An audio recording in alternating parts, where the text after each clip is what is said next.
Hey, I'm Jay from Livid here with Cherub, just off South by Southwest here in Austin in our first ever Livid Studios interview performance. Welcome, guys. Well, Thanks for having us. Yeah. So they just played a few tracks for us. They have kind of a unique setup. As you can see, there's all kinds of pedals and knobs and guitars, and that's pretty much it. So why don't you guys tell us a little bit about how you guys started, how long you've been playing together? Cool.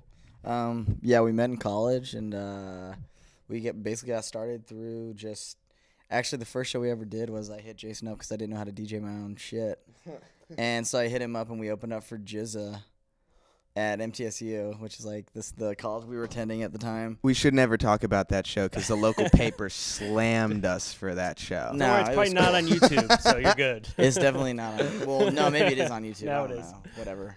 I'm like on stage throwing oranges and shit. But anyways, we met through that basically. I think that was like the first thing we actually did together. Were you playing guitar or no? DJing? I literally went on stage, and since I didn't know what I was doing, I just was kind of like the hype man with my own tracks. Like, and I had we had two dudes that were rapping over it on stage. You were an advocate for good nutrition, eating an orange on stage. Yeah. I was throwing oranges at people. Oh, okay. So I was just being healthy.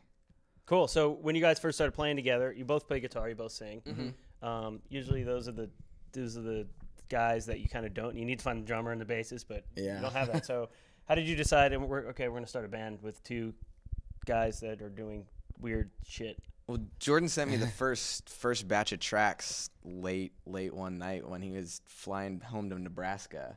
And, at that point, we took about a week to figure out what exactly we were going to end up doing with the project, whether we were going to fill out a full live band or do something more like this. We were both going to school for music production, so we had all the tools, all the knowledge at our fingertips. So we decided that this was the best route to go. It makes everything really simple, decisions in the band, simple things like when are you going to practice and how are you going to get there and stuff like that. When there are two people, I mean, we live together, so it makes it really easy. We walk down to the living room and turn our equipment on and start practicing. And it's a lot of fun. And it's one of those things where technology has completely opened the doors to allow us to do a project like this. It just wouldn't have been possible beforehand. Sure. Did you start with technology, or did technology come in after you guys were already together? I've always played guitar, so I didn't start making tracks until I got into college. But Jason's probably been doing stuff like that for longer than I have. But I've only really been using. I don't really even know much about technology. I just make the tracks on my computer, like on my music program, and then just have other people like Jason and Nick like figure out all the other stuff. So Jason's kind of like the gearhead with that sort of thing. Yeah, it's one of those things where when we're in the creative process and then in the studio, we don't limit ourselves by anything. Like at no point are we like, how are we going to pull this off live? How are we going to do this? We just don't really think about that during the creative process. Yeah. And then after the fact, it's like, oh, yeah, that was really cool. Now how are we going to do this? And then we have all this stuff here in front of us. Yeah. So like sometimes we'll take out the guitar solos and rip those live, or sometimes when they're harmonized parts, we'll play one part and chop the other parts up into samples and whatnot and perform them out. There are just a whole bunch of different options that we have with the way that the setup is. Yeah. Cool. So you guys have like this totally modular setup. You have these pedals. You guys each have your own pedal board with your own setup, which is, I think, some of the coolest things, technology that not even just from the last 10 years, but the last 50 years, is the way you can customize your own sound and your own setup. Mm-hmm. So you have it here with your analog setup, but you also have it with your digital setup, which is the custom element system here, and then you have it with your computer setup. Yeah, so it's like modular digital, modular MIDI, modular analog. Yeah, we try to like marry the two. Using the analog gear actually allows us to do something on stage. Yeah, and that's like when you go to see a show, that's what you want to see. Like when we started the whole thing, that was the mentality behind all of it. It's you don't want to go and see somebody and there's a big light show and there's a table and there's just one person standing behind the table and not connecting with the crowd. We wanted to break that barrier completely, you know.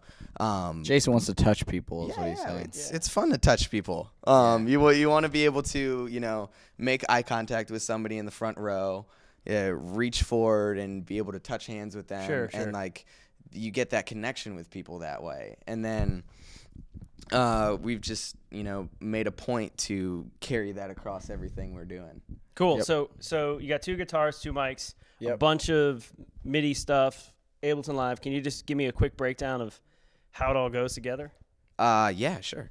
Well, first thing, we both sing and play guitar live. We like to, you know, keep it rock and roll. So we'll hit mostly right notes, some wrong notes, but in the end, the wrong ones make us smile at each other on stage. So that's good. Yeah, you know, sure. That's how we have fun. Yeah. But we each have our own microphone and guitar pedal rig that we go through. Jordan has his talk box on there. Boom. We both run our vocals through a vocal pedal on our pedal boards, and that's where we do the pitch shifting.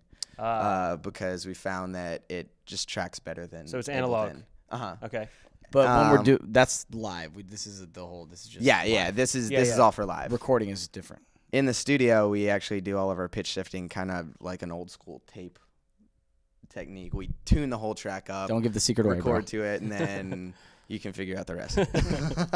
But then even after the pedal boards, we run through a full studio rack here. So we've got Joe Meek compression and EQ and all sorts of analog goodies in there to just give it that nice little bit of flavor without having to over process it in the digital realm.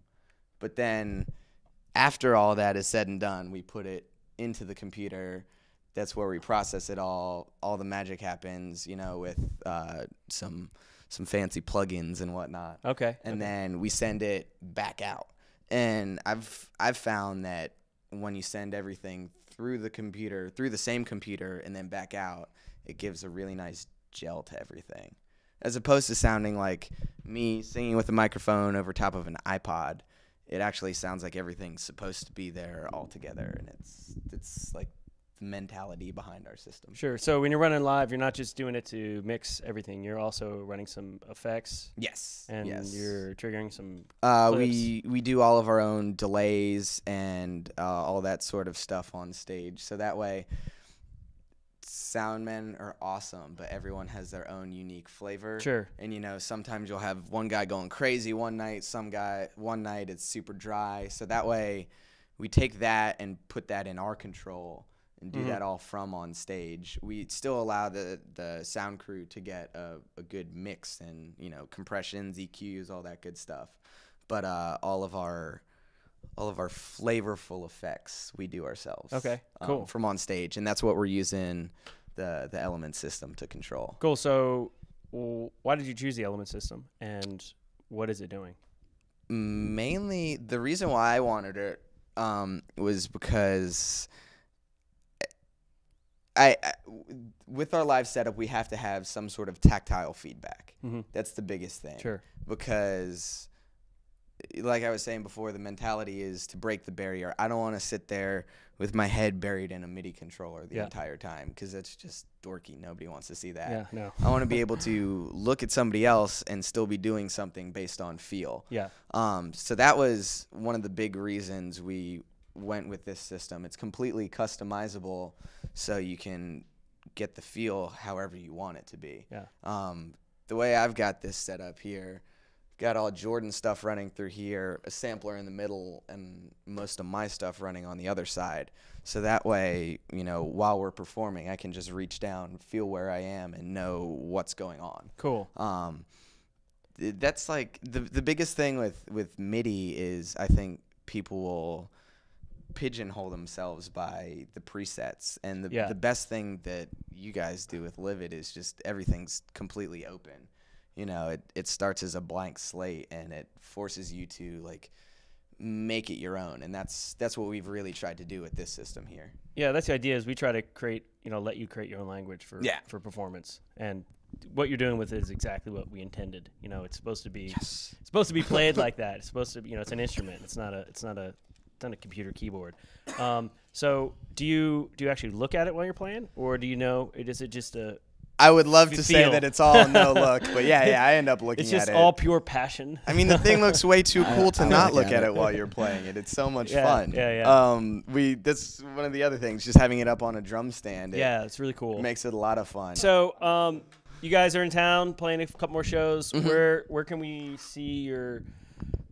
Where can we see you guys play live? Where can we listen to you? Where can we find your music?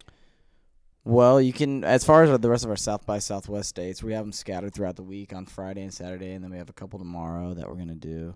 But as far as just like shows in general, we're going to be all over the U.S. for sure this year. Like, we're doing a month-long tour with Grammatic and Hero Bust in April, and that's going, all over the place up the East Coast. And then, I think in Middle America, too. We're going through Nebraska and all those Middle states. America. Cool. Yeah. Shredding the field. Shredding the corn. But, I mean, you can find is all of our music on the website, I guess? All of the music is on the website for free. For free download. We just released a new album. Yes, last Tuesday. Yep. Called 100 Bottles, but like you can go purchase those on iTunes if everybody's feeling nice. But otherwise, we have the music for free download, and we're just as happy to give it to people for free to share. We like to share. Yeah. Cool. And then our official South by showcase is Saturday, I believe, at the Iron Bear. Friday. Touchdown. Touche. Slam dunk, Ryan. Slam Hug. dunk, Ryan. It's on Friday at the Iron Bear. Yes. Cool. Well, just like to thank you guys for coming into the studio. Thank y'all. Thanks for having us. performing. Yeah, we had a blast. All right. This is cool. Awesome.